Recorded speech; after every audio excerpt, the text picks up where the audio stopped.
Radha Madhava Kunja Bihari.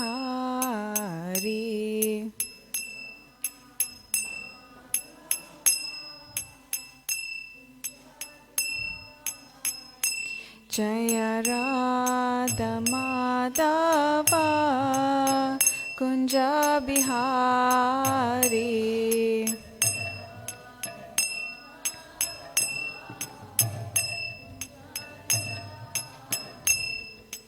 Gopi Janavallabha Girivaradhari.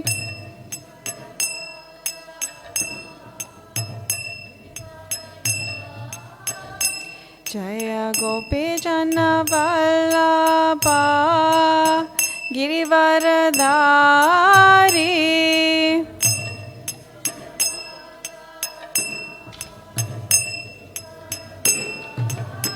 Yashodanandana Braje Janaranjana.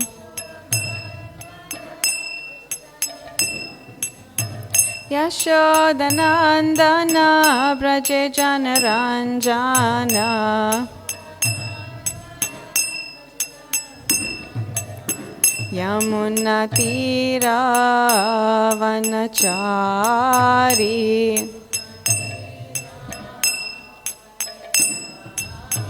Yamuna Tira Vanachari.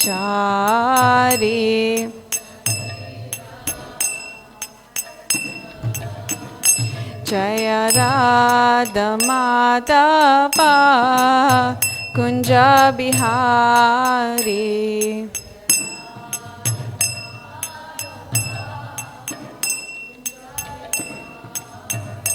Jaya Shri Krishna Chaitanya Prabhu Nityananda Shri Advaita Gadadara Shri Vasadi Gaura Bhakta Vrinda.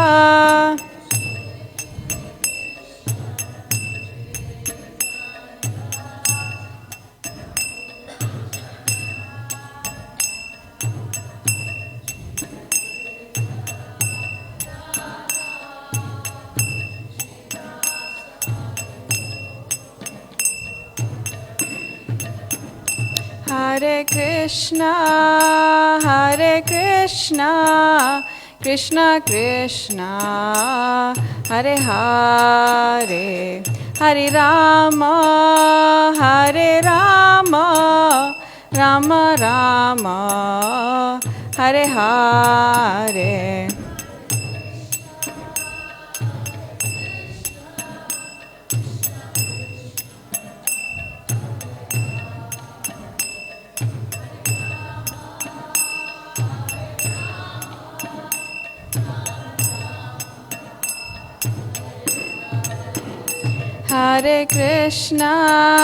Hare Krishna, Krishna Krishna, Hare Hare, Hare Rama,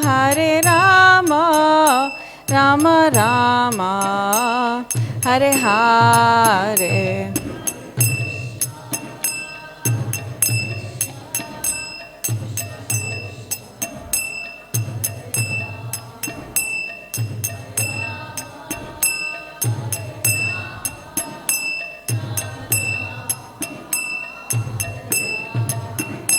Hare Krishna,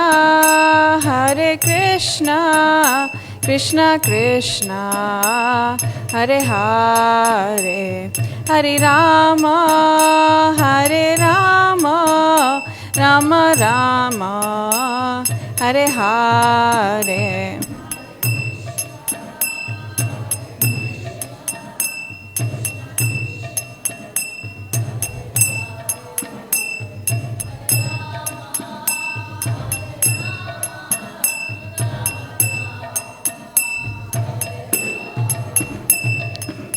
Hare Krishna, Krishna Krishna, Hare Hare, Hare Rama, Rama Rama, Hare Hare.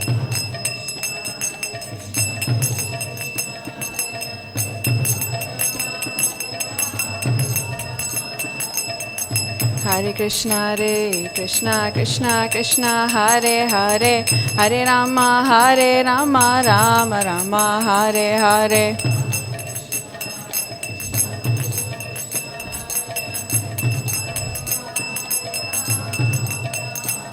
Hare Krishna Krishna Krishna Hare Hare Hare Rama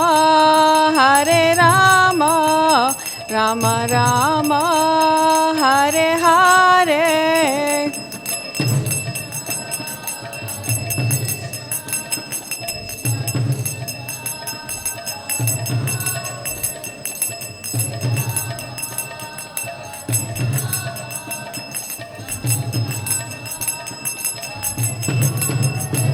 Jaya Prabhupada Prabhupada Jaya Prabhupada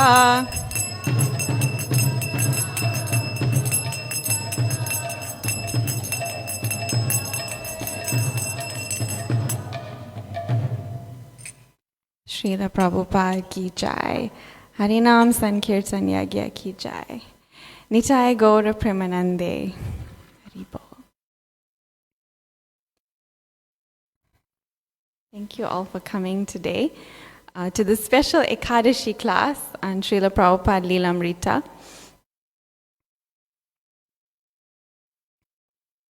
Om Namo Bhagavate Vasudevaya.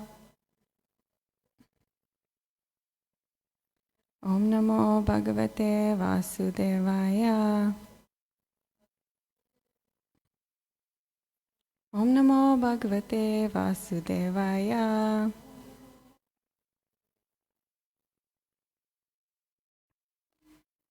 So we're reading the chapter called This Remote Corner of the World. And we're starting when Prabhupada goes to New York. So in this chapter, so far, Satyarup Maharaj has been speaking about Srila Prabhupada returning after India back to USA. And in the time when he'd gone to India, so many more centers had come up in America. And he was going throughout America. And he actually said that if he had to visit each one, he wouldn't be able to stay at all these centers. If he had to go, it would not be possible because that's how many centers had come up. I have to say that with Srila Prabhupada Lilamrta, I just recently started reading it because we've heard the stories for so long, but when you read the book, it's a different experience. We can actually visualize what's happening and see in how much detail Satyarup Maharaj is explaining everything. Like even when Prabhupada was before he went to the West, when he was in India, we heard a little bit about how he tried to preach or how his business went. But when we read this book, we see just how his endeavor, how much he tried, and how as a Grihastha, he still always maintained that focus of Krishna consciousness and trying to spread the message. And even when he was working and with his business, he still had a Gaudiya Math center down the road and he'd go. So it's really nice to see all these details and we can kind of relate in a way to our lives and how somehow we in the world, some may be working or doing other things and then there's a temple nearby and they can plug in and we think of, oh, Prabhupada did this when he was a Grihastha. So it's really nice to read Prabhupada Lilamrta. So New York City, July 19th, 1971. After Detroit, Prabhupada visited Boston and then flew to New York, where another large group of devotees had gathered. The New York Daily News covered his airport arrival with photos and an article, Swami, How They Love You. Bhavananda, the New York temple president, had decorated the temple room of the Brooklyn Center with bright colors. Prabhupada's Vyasasan was a special creation of plaids, stripes, and checks in fuchsia, lime, black, white, and red. Prabhupada liked it very much. 200 devotees, Many, having waited for more than a year to be initiated, converged on the Brooklyn Temple, and Prabhupada held initiations for 5 consecutive days, initiating around 24 disciples each day. One after another, the young men and women would approach Prabhupada on his multicolored Vyasasan to receive their initiation beads and spiritual names. Those receiving the Brahman initiation went one by one to see Prabhupada in his room and receive the Gayatri Mantra. Madhumangal said, I went to Prabhupada's room and offered obeisances. Come here, he said. So I went and sat close to him. He began teaching me the Gayatri Mantra, and I was looking up at him. The sun was right behind his head. He looked like a mountain, like the Himalayas, and I was like a mole, a stone. He was very big, and I seemed very insignificant. Riktananda said, Prabhupada turned to face me, and his eyes seemed like limitless pools of an entrancing liquid. I knew he was focused always on Krishna, and his eyes were a reflection of that happiness. He said something to me, and I said, No, sir. Saying sir to him seemed natural, and he seemed to be happy that I had said it. Then in a very clear, soft, steady voice, he began to teach me the Gayatri Mantra. Then he took the sacred thread and put it around my neck and across my shoulder, very gracefully and with such precision in his movements. Now, he said, you are a Brahmana. Daivi Shakti Mataji said, Prabhupada had the Gayatri Mantra written on a small piece of paper, and as he was teaching it to me, he had his eyes closed. I would repeat it word for word after him. When he got to the 3rd line, however, instead of saying Guru Devaya, he said the word from the 5th line. I didn't know whether to follow what he had said or just say what was on the paper. So I said what was on the paper, and then Prabhupada immediately realized what he had done and changed it. But I suddenly realized that the perfect chanting of mantras was not so significant. Prabhupada was fully absorbed in thinking of Krishna, and although there may have been some apparent flaw in his pronunciation, he was perfect.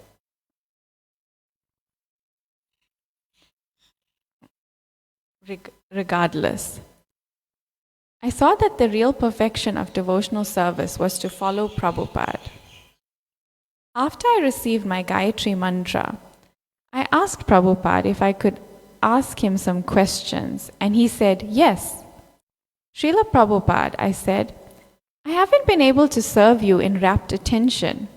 What can I do to serve you? I was praying he would give me a special service to do for him personally. Chant Hare Krishna was all he said. Is there anything more? I asked. He said, are you married? I said, yes. So he said, serve your husband. I said, my husband and I don't get along. So he said, be a pujari. There are so many things. His answer seemed to solve all my difficulty. First and foremost was to chant Hare Krishna. And in addition to that, there are so many other services. If you don't do one of them, then go on to the next one. There are so many things. When he said those words, it relieved all my anxiety. In New York, Prabhupada lectured gravely and authoritatively from Srimad Bhagavatam, stressing surrender to Krishna through surrendering to the Krishna consciousness movement. Unlike any other Bhagavatam lecture, Prabhupada was able to offer a movement, a society, and a way of life that was fully Krishna conscious and that gave any interested person practical entrance into the devotional service of the Lord. Someone asked how a person who had been very sinful could be relieved of his karma, and Prabhupada replied simply, come and live with us. That's all. Is it very difficult? Our students, they are living with us. You simply come and live with us, and you are free from all karma. Is it difficult? Then do that. We shall give you food. We shall give you shelter. We shall give you nice philosophy. If you want to marry, we shall give you a good wife. What do you want more? So come and live with us. That's all. Prabhupada stressed the same point in his lectures. If a person seeking spiritual fulfillment lived and served with the ISKCON devotees, even material fulfillment would come. These Krishna-conscious boys and girls, in 60 centers, they are living in the best houses. They are eating the best food. They are in the best consciousness. They have got the best hope. Everything best. Their feature of body is best. What material happiness do you want more than this? They have got wife, children, happiness, home, everything full. So material happiness is nothing to a Krishna-conscious person. Material happiness will roll at his feet saying, please take me, please take me. There is no need of asking for it. Simply be steady and ask Krishna, please engage me in your service. Then your satisfaction will automatically come. Don't bother for material happiness. Nanda Kishore asked, what happens to a person out on the street if we just give him one simply wonderful or some prasadam? Prabhupada said, then it is wonderful, simply wonderful. The devotees laughed. He has not tasted such wonderful sweet in his life. Therefore, you give him wonderful, and because he is eating that wonderful sweet, one day he will come to your temple and become wonderful. Therefore, it is simply wonderful. So go on distributing the simply wonderful. Your philosophy is simply wonderful. Your prasadam is simply wonderful. You are simply wonderful.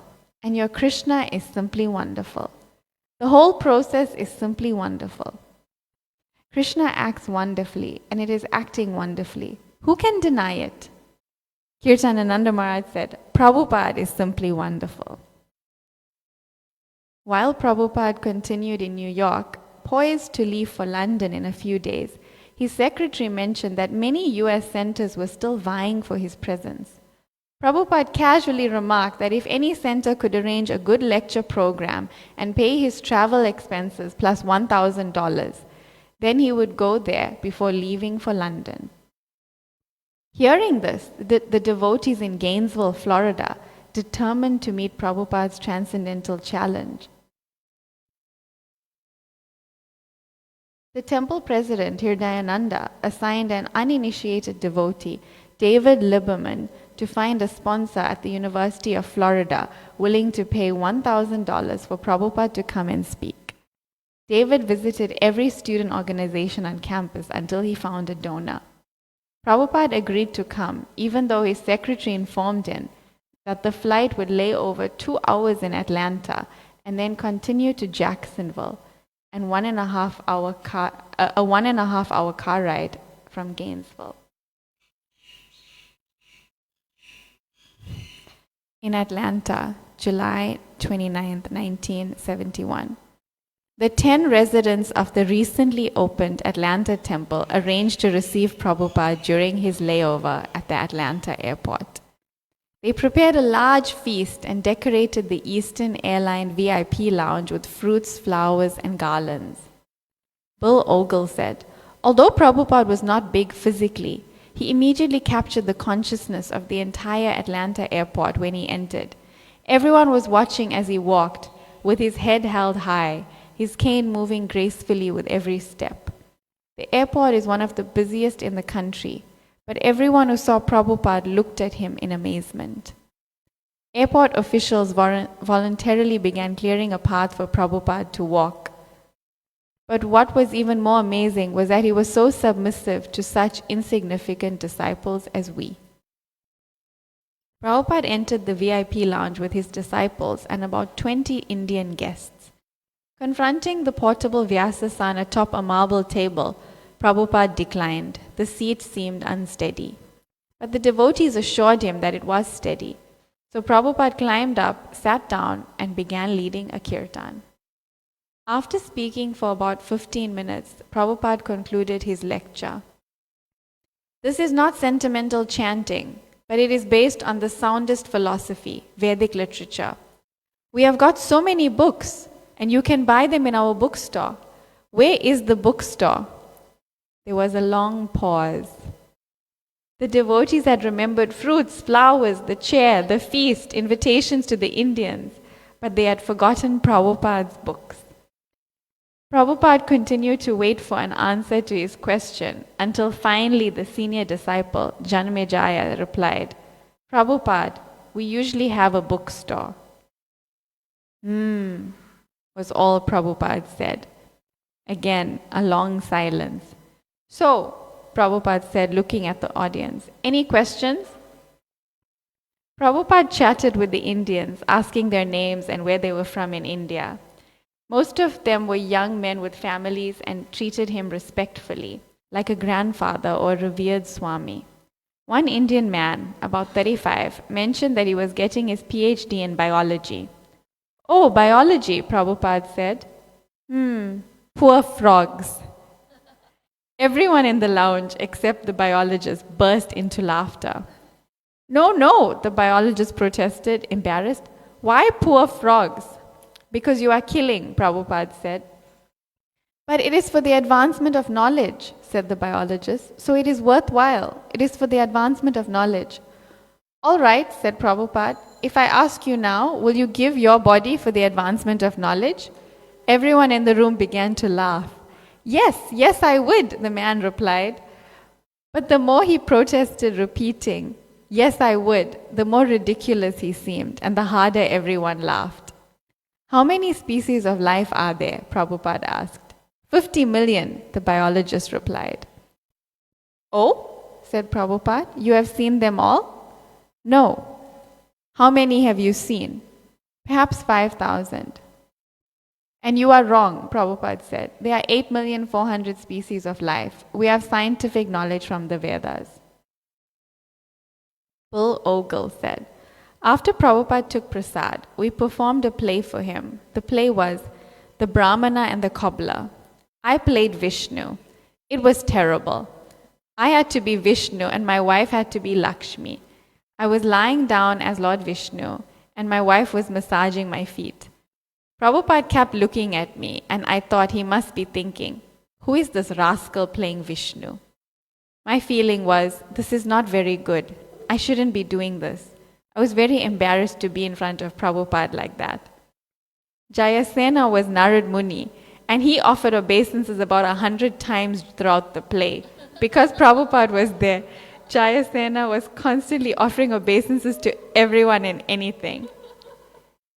So although he was playing Narad Muni, he offered obeisances to the cobbler.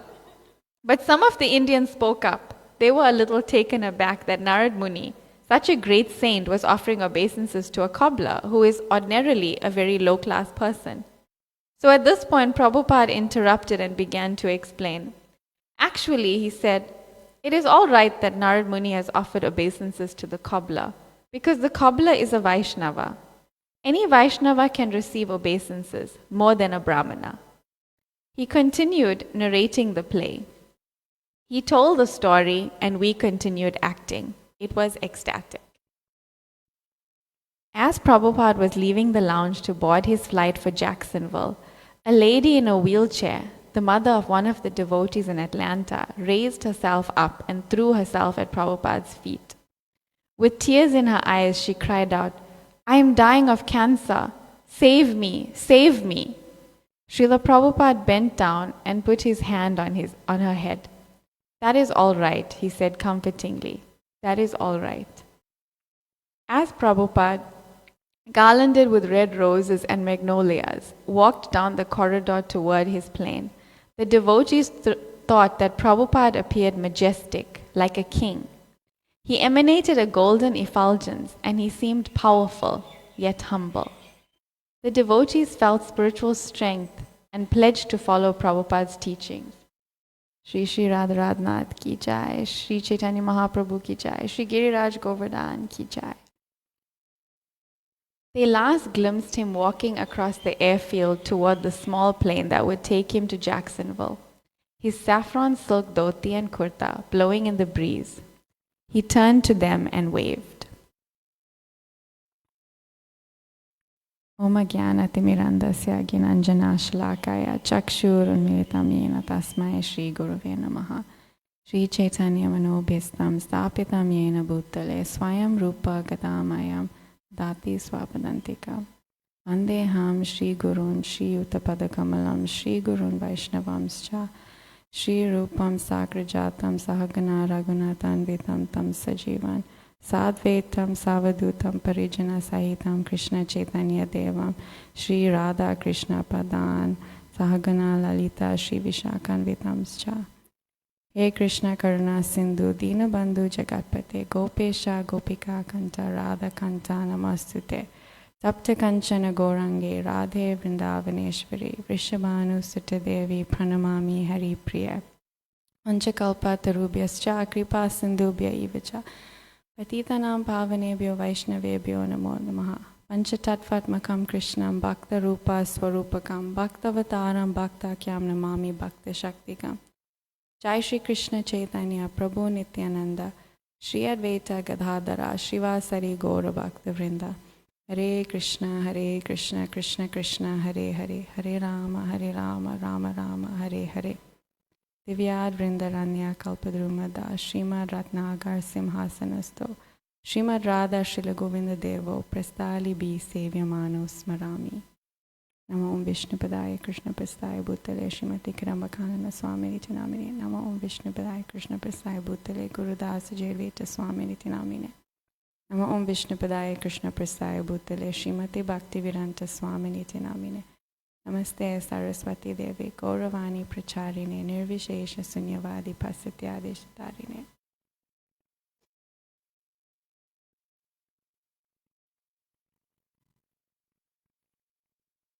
So thank you all for coming. This section of Lilamrta is so ecstatic. Actually, I think every section is ecstatic, but I just liked the details about how everybody was just joining left, right, and center at that time. It's hard to imagine. Like, think of hundreds and thousands of Western people just flocking to the temple to meet a Swami, and like we've seen the videos and pictures, but just somehow the words, this book makes it more alive for me. Prabhupada was just traveling all over the world, making every place a tirtha, a holy place. And when we hear these descriptions of how he was received, in the previous sections, it was speaking about how they made all these really grand, elaborate arrangements, and it was like an actual festival. Like every time Prabhupada arrived, it was like how we celebrate Janmashtami, how we celebrate all these festivals. It's a big celebration and lots of arrangements, and it really is like he brought the spiritual world here, where every day is a festival. And to think of how the devotees' response to him. Like when I was reading before this, leading up to this part, hearing the devotees were just crying. Like when they just see Prabhupada, they just burst into tears, feel that overwhelming sense of humility, and feel like so sinful they can't even look at him. And that feeling, I was trying to imagine it. And in one sense, we do get that glimpse when we have a very saintly personality in our midst. And thanks to Prabhupada, we get that quite often. We get saintly personalities all over the world now in our midst. Before Prabhupada went to the West, it was very rare to find a saintly personality. But now they're just walking all over the world, and we get them every day. Almost every day we have saintly personalities in and out of the temple. So, and then we get that feeling, that overwhelming feeling of this personality is great, and it's an internal feeling, it's an energy that they give off, and we're just in awe of that energy. So seeing how all these devotees responded in a very real way, like diving at his feet or crying or hairs standing on end. It's like seeing the Lord. It's almost like what we read about when devotees have seen Krishna. And in a previous section, it said that Prabhupada initiated the most number of people than ever before in that summer of 1971. And hearing in New York, he initiated 200, within 5 days. And then, and before that also, there was all these major initiations happening all over America. And I was just thinking of how Prabhupada was so focused on spreading Krishna consciousness to the local people. And at that time in America, there weren't that many Indians. It was mainly Westerners, and he was capturing the local people. And even here, wherever he went, his focus was to capture the local people. When we just recently celebrated our 50th anniversary of Srila Prabhupada arriving in South Africa, and we've been hearing from senior devotees. We heard from Shudi Prabhu, who told us that Prabhupada gave him 2 major instructions. One was to build a temple in in Durban, right here, which has been fulfilled. And the second one was to preach to the local people, and which we're working on. And that was his focus. Now when we go to different temples around the world, it's a little bit different. It's not always the local people. It's a lot of Indians, or the temple is largely empty. But to imagine that time where it was just full of Westerners and full of the people of that, like Russia. Look at Russia now, how it's full of Russians. And even in Hungary, that's quite impressive. It's all Hungarians in the temple. It's a very... And that's what Prabhupada wanted. He wanted all over the world this Krishna consciousness philosophy to be taken up by the people and adapted and for the way that fits their culture. Because wherever you go in the world, you can see the culture of the place very much prevalent in the temple. And like in Germany, everyone has a very rigid kind of, military way, where they always on time, they always very well organized, very well prepared, and that comes into the temple. So, and then there's more relaxed places like Italy, where everyone's more relaxed, more homely, and more family. But the point is that this Krishna consciousness is for everyone. It's for the whole world. And somehow, whatever phase of life, whatever type of person we are, whatever our nature is, whatever our culture is, there's something here for us. And hearing the stories of Prabhupada, especially in America, where you wouldn't have really guessed that it would be relevant there. Like he thought, how will they understand? At the beginning of the Hare Krishna movie, we have that little snippet where Prabhupada is thinking, how will they understand? They want meat, they want wine. How will they understand this message? They will tell me, simply go home. But still, the miracle is that he was relevant. He was relevant to everyone for that time and for all time.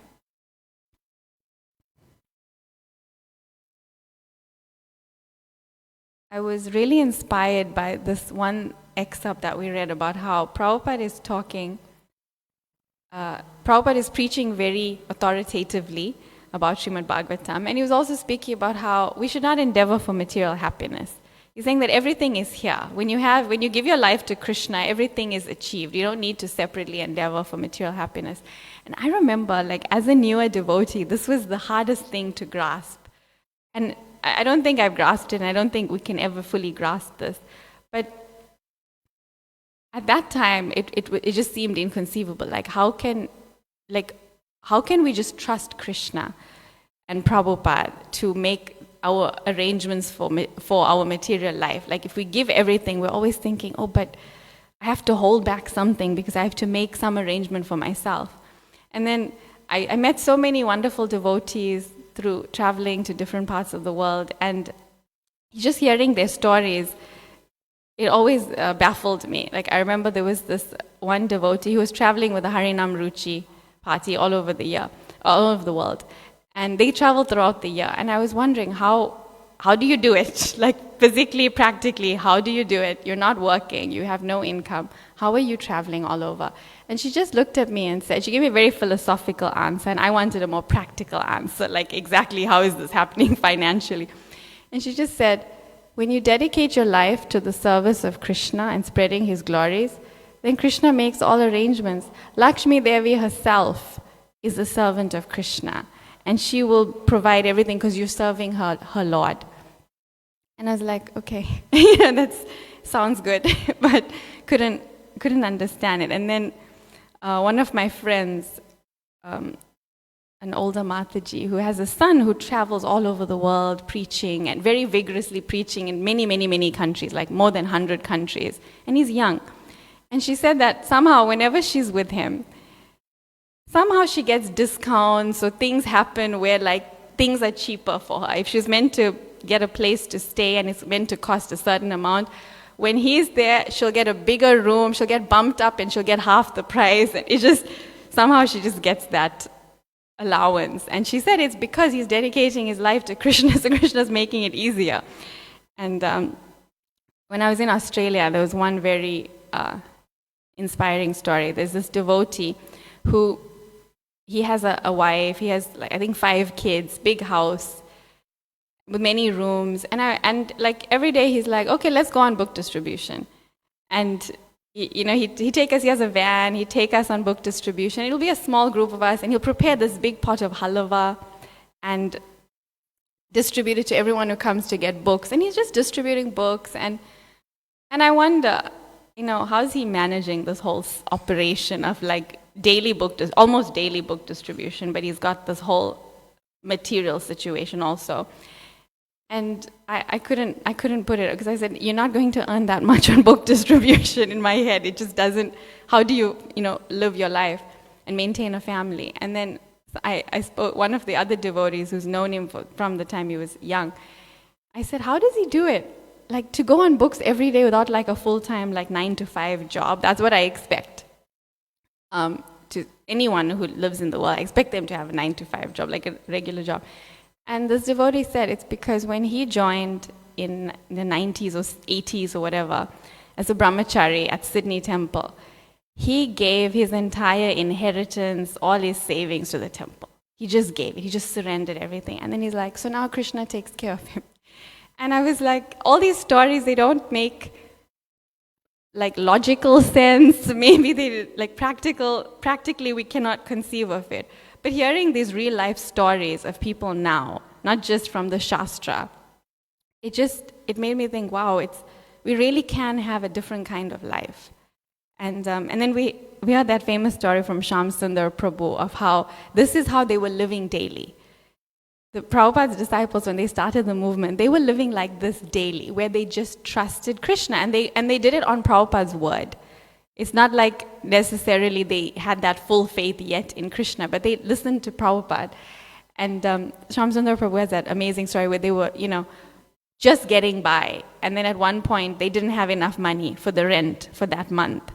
And they were like, what are we going to do? And time was coming, time was ticking, and they had to pay the rent. And then randomly in the street, they were walking down the street one day, and there was nobody else in the street. And all these dollar bills just started flying from somewhere in the street, flying at them, and there was not another person, so you couldn't even like get it and go and ask them, is this yours? Just flying out of nowhere. And then they all grabbed the money, they collected it, and then they added it up, and it ended up being just what they needed for the rent for that month. And I was like, wow, imagine the level of faith to have in Krishna. But they could have that faith because they were giving their life for Krishna. And it's just amazing to think about that time in America and then all over the world. We're reading about Prabhupada in USA here. And USA is really special. It's a special place because that's where Prabhupada started the Krishna consciousness movement. Like all over the world where Prabhupada went is very special. And then in USA we have these all kinds of historic places. There's the Boston Harbor where Prabhupada first stepped onto Western soil. Then there's in New York City, so many places that become holy places because of him. But and there's so many original items, like the first bongo drum that Prabhupada played in Tompkins Square Park, from which this holy name spread all throughout the world. That is in New Vrindavan. That's like stored in the museum at New Vrindavan, in Prabhupada's palace. And then they have the gong, this famous gong that Prabhupada was just knocking on and enthusing everybody and generating so much enthusiasm in the kirtan. It's all there. I was listening to a class by Radhanath Swami, and it was given in 2019, right before New York Rath Yatra. And he was really expressing how dear New York was to Prabhupada. And he said that all over the world, wherever Prabhupada traveled, he'd talk about New York. He went to India, Australia, Europe, wherever he went, he would mention about his preaching in New York. And one of the biggest temples at the time, during Prabhupada's life, was in New York City at Henry Street. And then there was also this very famous temple on 55th Street, which Prabhupada said, he was sitting at the top and he said, "Let my samadhi be here." Like that's how sacred this place was. That's how important it was to him. Unfortunately, that temple has been sold, but it just shows that Prabhupada was so focused on, preaching that movement that started in New York and just accessing the whole world from there. Because you really do meet everyone in New York City. I was fortunate to go there, and I did see that you meet people from just every single country of the world. So he chose the best place from which to start, that from this place, the books will spread all over, and it really did. I was fortunate to go to New York many times to visit and to serve there over the years. And it's, Kadamba Maharaj would speak about it as the fourth dham. Like we have Mayapur, Vrindavan, Jagannath Puri.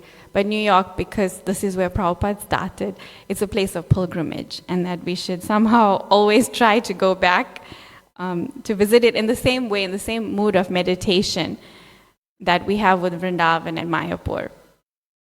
And once we were in Matchless Gifts, the first place where Prabhupada started, and Prabhupada's first storefront, we know the famous Matchless Gift. And he said that we were there and it was so sacred. You could feel this very sacred atmosphere. It's very chaotic and busy outside on the street with all the hooting and cars going by. But once you step into the storefront, there's this tranquility. You can feel it in the atmosphere. And Kadamba Maharaj said that it was because all the particles, like we know that all the living entities between each atom and all the particles in the air and on the ground, whatever, in the walls, they've all been transformed by Prabhupada's kirtan, his pure chanting, and they've been purified. And that's that same atmosphere that's now, preserved and that's nourishing us. And it was nice to see how in that lecture that I was listening to a lecture where he mentioned this, and it was in 2018. And he was saying that, someday I hope we can turn this into a museum so that it's not just a storefront, it's not just a room that we're renting and, nobody can really come unless they have the key or unless you make some arrangement. But, for this to become something. And just this year they opened it as a museum. It's so nice to see how everything that the Vaishnavas say ends up happening just because they're in alignment with Krishna's desire of what Prabhupada and what Krishna wanted. I was also fortunate to go on a little Prabhupada parikram this year.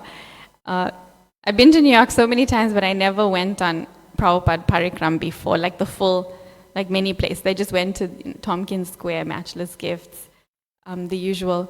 But we went with Ram Roy Prabhu, who is a disciple of Satswarup Maharaj. So he's like memorized Lilamrta. If you speak to him, he can tell you on which page, what chapter, which book, anything he said, and he knows it almost word for word, I think. So he took us to experience that, try to imagine what Prabhupada went through when he first came, in the winter, in the cold.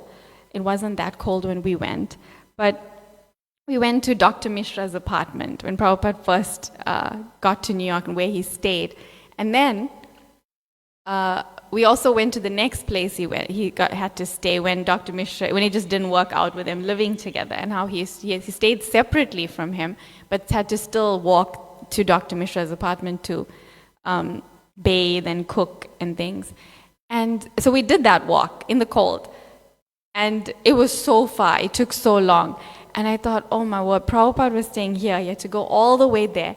Then we went to the West End Superette, where Prabhupada used to buy veggies, which was around the corner from Dr. Mishra's. And we were just trying to imagine, like, daily to do this, whenever he needed to shower, whenever he needed to cook and eat something. That sacrifice, that level of sacrifice that Prabhupada did just for us. And there was no guarantee. Like, externally, there was no guarantee. He had full faith. He's executing the order of his spiritual master. But we hear it like, make me dance. You know, I'm a puppet in your hands, make me dance. That means it could be successful, it could not be successful, but he's still going to do it. So he's still taking this great, great sacrifice. So it was a really nice meditation to try to imagine, but very difficult to actually imagine. In this one lecture by Radhanath Swami, he was saying how in the early days, Prabhupada had many ways of addressing the same thing. Like sometimes when he talked about Arjuna and why he didn't want to fight, sometimes he'd say, oh, Arjuna was soft-hearted. And sometimes he'd say, Arjuna was an illusion. So he'd speak about the same situation many times. And there were so many times when different people would come up to him and he responded to them differently about surrender. And one time someone came up to him and said, very enthusiastically, oh, Prabhupada, I want to surrender everything to you. And Prabhupada said, everything belongs to Krishna. What do you have to surrender? And then that person was a bit taken aback. And then Prabhupada said, the only thing you have to surrender is the misconception that you have something to surrender. And then we've heard Prabhupada responding to this kind of statement differently, many times. But that's who he was. He could, and who he is, he can see through anything. He can get to the crux of anything. Like he knows our heart. So when he responds to somebody, he knows what they need for them specifically. And I feel like, at least with us, when we read about him and when we read his books, he's responding to us personally and what we need. It may seem like we're just following the generic philosophy, but we get the answers that we need from Prabhupada because he's living, he's with us.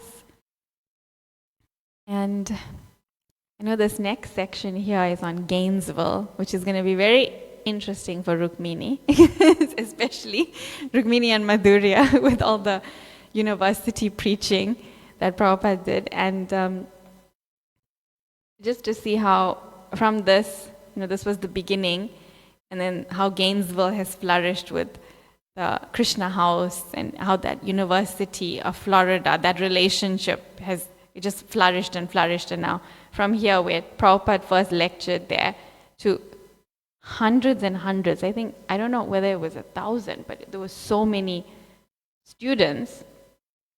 And then from there, look at now, like 50 years later, more than 50 years later, they have their very regular university program where they give prasadam. People are paying, they're donating for a plate of prasadam.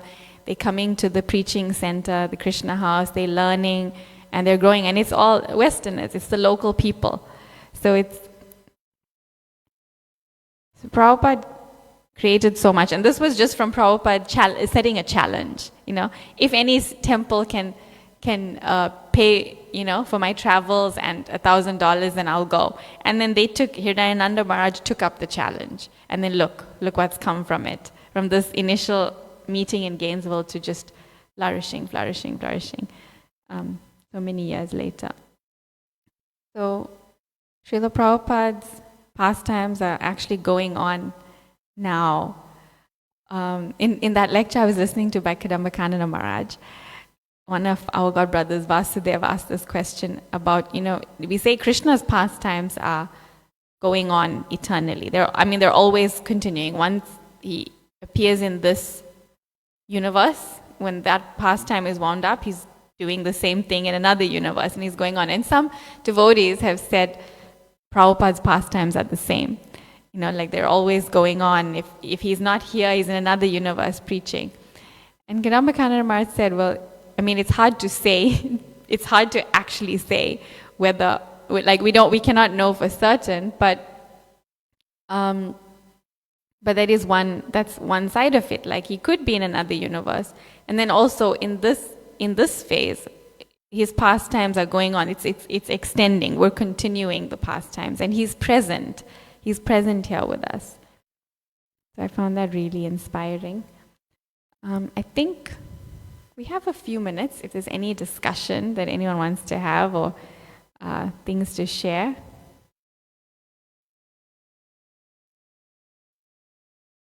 Yes?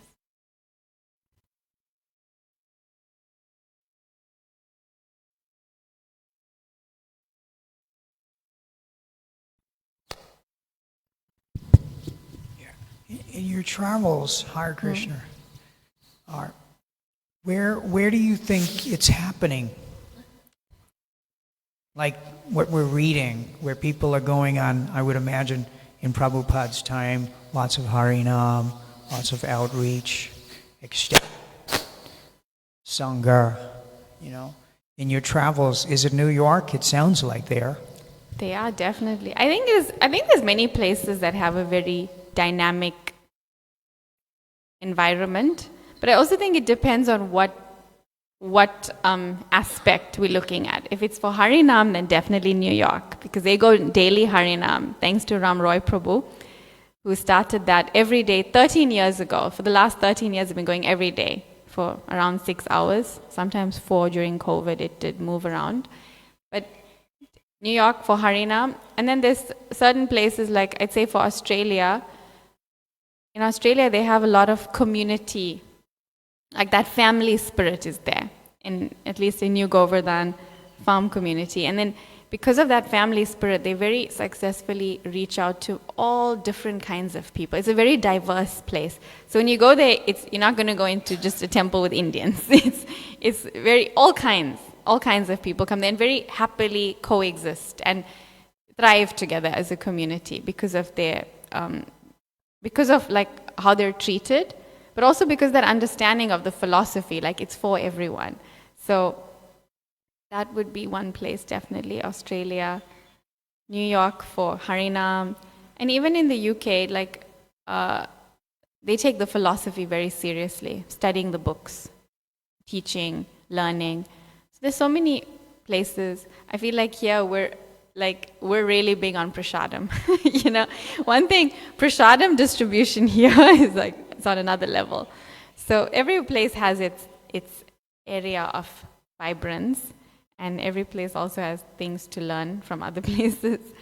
But yeah, like definitely, when I was in New York, we definitely felt that. They even said, many people said, this is like how it was in Prabhupada's time. That very family feeling at the temple, also all young people. So it's like young people just kind of coming together, like brothers and sisters, very family, and then preaching. Like the whole focus is preaching. So that's definitely there.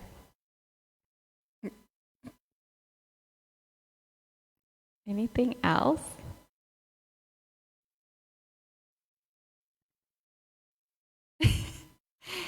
Okay.